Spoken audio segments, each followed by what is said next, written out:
कजरौली नाम के एक गांव में लोग बड़ी ही हंसी खुशी मिलजुल कर रह रहे थे। उसी गांव में हरिया का परिवार भी रहता था, जिसमें उसकी पत्नी लीला और उसके 2 बच्चे चिंटू और मीना रहते थे। मीना और चिंटू दोनों एक ही स्कूल में पढ़ते थे। दोनों साथ ही जाते और आते थे। एक दिन हमेशा की तरह दोनों छुट्टी के बाद स्कूल से वापस आ रहे होते हैं कि चिंटू का गर्मी से बुरा हाल हो रहा होता है। आज कितनी गर्मी है दीदी, मुझसे तो इस कड़कती धूप में जरा भी चला नहीं जा रहा। गर्मी तो मुझे भी लग रही है, पर हम कर भी क्या सकते हैं। बस जल्दी जल्दी चलते हैं ताकि घर भी जल्दी से पहुंच सके। चिंटू और मीना जल्दी जल्दी चलने लगते हैं और घर पहुंचने वाले होते हैं कि तभी उन्हें एक आइसक्रीम वाली दिखाई देती है। आइसक्रीम ले लो, आइसक्रीम, रंग बिरंगी मीठी मीठी ठंडी ठंडी आइसक्रीम ले लो। अरे ये आइसक्रीम वाली कौन है? हमारे गांव में तो कोई आइसक्रीम वाली नहीं है।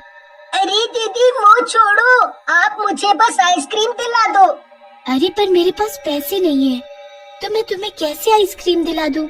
नहीं नहीं, मुझे भी आइसक्रीम चाहिए। मुझे नहीं पता, मुझे आइसक्रीम खानी है। अरे बेटा क्या हुआ, क्यों रो रहे हो? मुझे आइसक्रीम खानी है, पर दीदी है कि मुझे आइसक्रीम दिला ही नहीं रही। अरे आंटी मेरे पास पैसे ही नहीं है, ये है कि समझने को तैयार ही नहीं है। अरे बेटा तो क्या हुआ, तुम मेरे बच्चे जैसे ही तो हो, आओ और आइसक्रीम खा लो, मुझे पैसे नहीं चाहिए। इतना सुनते ही चिंटू खुशी से आइसक्रीम वाली के पास भागता है और रंग बिरंगी आइसक्रीम देखने लगता है। चिंटू माँ बहुत गुस्सा करेगी, मैं बता रही हूँ, ऐसे कभी किसी से बिना पैसे के कुछ नहीं लेना चाहिए। चिंटू अपनी बहन मीना की एक बात नहीं सुनता और लाल रंग की आइसक्रीम हाथ में लेकर उसे खाना शुरू कर देता है। चिंटू ने ऐसी स्वादिष्ट आइसक्रीम कभी खाई ही नहीं होती। वो आइसक्रीम खाने में इतना मगन हो जाता है कि बाकी सब भूल जाता है। मीना उसे बहुत मना करती है, पर वो उसकी एक नहीं सुनता। आइसक्रीम खाने के बाद दोनों बच्चे घर आ जाते हैं। अब ये बात प्लीज किसी को मत बताना, वरना माँ बाबूजी बहुत गुस्सा करेंगे। ठीक है, पर दोबारा ऐसे किसी से आइसक्रीम नहीं लेनी, ठीक है? रात को दोनों बच्चे सो जाते हैं। अगले दिन मीना रोज की तरह सुबह सुबह जल्दी उठ जाती है और उसके बाद चिंटू को जगाने लगती है। उठो चिंटू, कितनी देर हो गई है, जल्दी उठो और नहाओ, स्कूल के लिए देर हो रही है। मीना चिंटू को बहुत उठाती है, पर वो उठता ही नहीं है। उसके बाद मीना गुस्से में चिंटू की चादर उसके मुंह से हटा देती है, तो उसका चेहरा देखकर घबरा जाती है। चिंटू का चेहरा एकदम लाल हो रखा होता है। मीना जोर से चिल्लाती है, माँ बाबा जल्दी आओ, ये देखो चिंटू को क्या हो गया।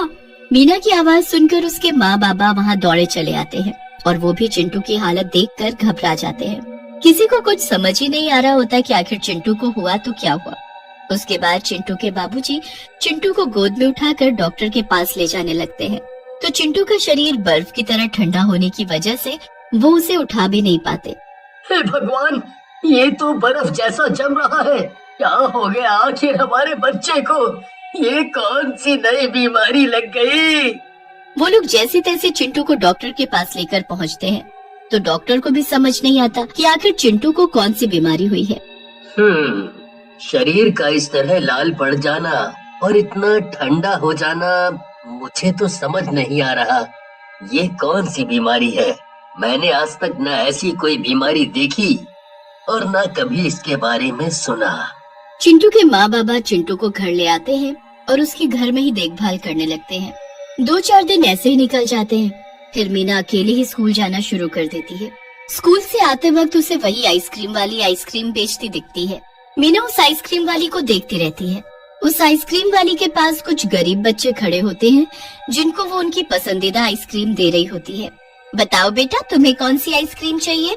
मीना जब भी छुट्टी के वक्त स्कूल से बाहर आती, तभी उसे वो आइसक्रीम वाली वहीं खड़ी दिखती।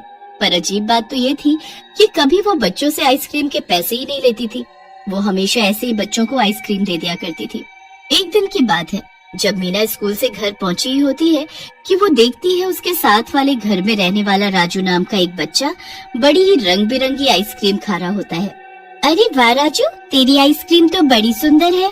हाँ दीदी, देखो देखो कितनी सुंदर है। अगले दिन सुबह सुबह जब मीना सो रही होती है, तो उसे साथ वाले घर से कुछ लोगों के रोने की आवाज आती है। मीना और उसके माँ बाबा उठकर बाहर जाकर देखते हैं। वो लोग घर के अंदर जाते हैं तो वहाँ राजू बिस्तर पर पड़ा होता है। और उसके माँ बाबा बुरी तरह रो रहे होते हैं। हाय, मेरे बच्चे को क्या हो गया? क्या हुआ भाभी? जब मीनू और उसके माँ बाबा राजू की शक्ल देखते हैं तो हक्के बक्के रह जाते हैं। राजू का शरीर रंग बिरंगा हो रखा होता है। हे भगवान, ये तो चिंटू जैसा हो गया। वही तो, तुम्हारा बेटा भी अभी तक ठीक नहीं हुआ, क्या अब मेरा राजू भी ऐसा हो जाएगा? नहीं नहीं बहन, तुम ऐसे हिम्मत मत हारो, हम कुछ करेंगे। हम अपने बच्चों की हालत ऐसी नहीं होने देंगे। सब राजू को देखने आने लगते हैं, पर मीना के दिमाग में तो उस वक्त कुछ और ही चल रहा होता है। वो अगली सुबह फटाफट स्कूल पहुंचती है और छुट्टी के बाद मीना जल्दी से स्कूल के बाहर जाकर खड़ी हो जाती है। फिर वो उस आइसक्रीम वाली पर पूरी नजर रखती है। वो औरत जैसे ही आइसक्रीम बेचकर बाग के रास्ते कहीं जाने लगती है तो मीना भी उसके पीछे पीछे जाने लगती है। काफी आगे जाने के बाद वो औरत एक झोपड़ी में जाकर घुस जाती है। उसके बाद मीना चुपके से आगे जाती है और झोपड़ी में झांक कर देखती है तो उसके होश उड़ जाते हैं। वहाँ वो औरत उसकी आंखों के सामने एक चुड़ैल में बदल गई होती है। कितना मजा आ रहा है बच्चों को ऐसी हालत में देखकर। हे भगवान, ये तो चुड़ैल है और इसी ने सब बच्चों को आइसक्रीम खिलाकर उनकी ऐसी हालत की है। अब क्या होगा? मुझे सब पता करना होगा, तभी मैं सब बच्चों को ठीक कर पाऊंगी। मीना वहीं खड़ी रहकर सब देखती रहती है। चुड़ैल एक जानवर को मारकर उसका खून निकालकर उसमें मंत्र पढ़ने लगती है। मंत्र पढ़ने के बाद वो खून सारी आइसक्रीम पर डाल देती है। हो गई मेरी जादुई आइसक्रीम तैयार। अब मैं कल ये आइसक्रीम बच्चों को खिलाकर उनको बर्फ का बना दूंगी। इस चुड़ैल ने सारे बच्चों को खत्म करने के लिए कितनी बुरी चाल चली है, पर मैं भी इसका जादू नष्ट करके रहूंगी। मीना जल्दी से गांव वापस जाकर सबको चुड़ैल के बारे में बता देती है। गांव वाले मीना की बात सुनकर हक्के बक्के रह जाते हैं। फिर वहीं खड़े एक पंडित जी बोलते हैं, इस चुड़ैल को हमें अमावस की रात को खत्म करना होगा। किसी और दिन इसे खत्म नहीं किया जा सकता। ये बस मीना ही कर सकती है, क्योंकि चुड़ैल बच्चों के आसपास ही रहती है और मीना काफी बहादुर भी है। और इसे करना क्या होगा? इसे सामग्री से भरी एक हांडी को चुड़ैल के घर में रख कर आना होगा।